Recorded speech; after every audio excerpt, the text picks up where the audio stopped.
Voici mon Draw My Life, ou mon Dessine ma vie en français.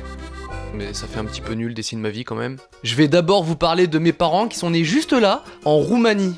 Alors ne faites pas attention à l'Angleterre qui ressemble à une... Alors la Roumanie c'était pas la grosse ambiance à l'époque puisque c'était la dictature communiste. Mes parents m'ont raconté que là-bas on était obligé d'aller voter, mais pour un seul candidat, le dictateur. Du coup ça laissait peu de place à l'hésitation en fait. Et ma grand-mère trouvait ça débile, donc elle voulait pas aller voter. Mais quand la police est venue, elle a changé d'avis en fait, finalement elle voulait bien. Mes grands-parents ont donc fui la dictature pour arriver en France où l'ambiance était quand même meilleure. Et c'est là que mes parents se sont rencontrés. Vous trouvez pas que la Roumanie ressemble un peu à Nemo? Hein? Laissez tomber. Je suis né le 12 mai 1989 à Nice, sous les palmiers et les vieux qui crament au soleil. Et j'ai un grand frère, une petite sœur et un petit frère qui adore brûler des voitures. Non, je déconne, il adore jouer à Minecraft. Ça c'est vrai par contre. J'ai toujours été proche de mon grand frère.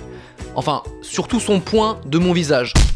On se chamaillait tout le temps, je lui pinçais un peu l'épaule, il me cassait les genoux, c'était équitable. Avec mon grand frère, on était les opposés en quelque sorte. Lui c'était un petit peu une terreur, ce qui fait qu'à ma rentrée au collège en 6ème, un surveillant m'a dit « Oh non, pas encore un yov !» Très envie d'aller au collège après ça, vraiment. Alors je sais que dans tous les Draw My Life, il faut dire qu'on était martyrisés à l'école, tout ça. Moi franchement ça allait.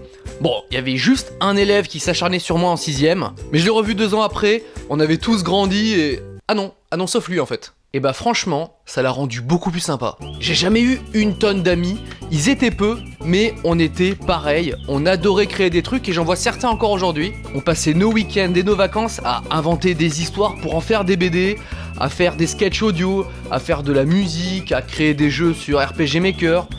On passait un peu pour des geeks, mais on s'en foutait pas mal. À 16 ans, j'ai fait un job d'été dans un magasin de matériaux de construction. En gros, je devais porter des trucs lourds pour des clients. C'était très chiant, mais quand j'avais une minute de libre, je prenais un stylo et je dessinais en cachette sur les sacs de ciment. Parfois, les clients me demandaient les sacs avec les dessins, probablement pour me faire plaisir, mais ça marchait, ça me faisait vraiment plaisir. Toutes ces créations que je faisais seul ou avec mes potes, je les mettais sur mon blog, sauf les sacs de ciment bien sûr. Et puis un jour, en 2007, j'ai décidé de faire une vidéo avec le caméscope de mes parents et de la mettre sur internet. Et là, c'est le méga buzz. Ah non, en fait non, pas du tout. Mais c'est pas grave, je voulais juste créer des trucs, et les sites comme Dailymotion ou YouTube me permettaient de créer des nouvelles choses. Alors j'ai continué, et j'ai fait des centaines de vidéos. Même avec 3 de moyenne en allemand, j'ai eu mon bac. J'avais décidé de faire une école préparatoire économique et commerciale, et on m'a dit non. Du coup, j'ai fait une fac d'économie à Aix-en-Provence, ce qui me laissait quand même plus de temps qu'une prépa pour faire mes vidéos sur mon blog. Et pendant l'année scolaire... Oui, allô ? Chut. On me proposait un travail sur Paris, faire des vidéos pour un site d'actualité. Alors j'ai beaucoup hésité, genre 1 seconde, et j'ai accepté.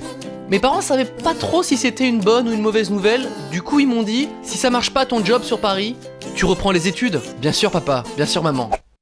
Je n'ai jamais remis les pieds dans une fac. En arrivant sur Paris, j'ai eu de la chance puisque j'ai trouvé un petit duplex de 180 mètres carrés en plein cœur de la capitale. Non, je déconne, je dormais par terre chez des potes, mais c'était cool aussi. Et j'ai surtout rencontré des gens qui faisaient comme moi des vidéos sur internet. Il y avait des grands, des petits, des ados, des chevelus, et encore des petits. Et d'un coup, on a tous buzzé de ouf. Ah non, en fait, non, toujours pas. Mais c'est pas grave, à l'époque, personne ne se faisait connaître sur internet ou même gagner sa vie. On fait des vidéos juste parce que ça nous plaît. Et progressivement, vous avez été de plus en plus nombreux à regarder toutes ces vidéos. Comme quoi, il fallait juste pas abandonner. Un jour, on m'a proposé de faire mes vidéos sur une chaîne de télé, tous les jours. En plus, j'avais carte blanche, je pouvais pas refuser. Et j'avais même réussi à faire embaucher mon pote Maxime Muscat pour m'aider. On s'amusait vraiment bien, mais les vidéos sur internet, ça me manquait, et c'était là où j'étais le plus à l'aise. Alors, j'ai arrêté l'émission. Et puis la chaîne se mettait à diffuser les anges de la télé-réalité, avec délire et façon pour les connaisseurs. Aujourd'hui, le caméscope a un peu changé, mais je suis toujours sur internet. Le week-end que je passais avec mes potes à créer des trucs, c'est devenu mon quotidien. Et ça, c'est grâce à vous. Alors je vous remercie vraiment. J'ai plein d'idées et plein de projets que j'ai hâte de vous montrer. Et ça, c'est dans mes prochaines vidéos.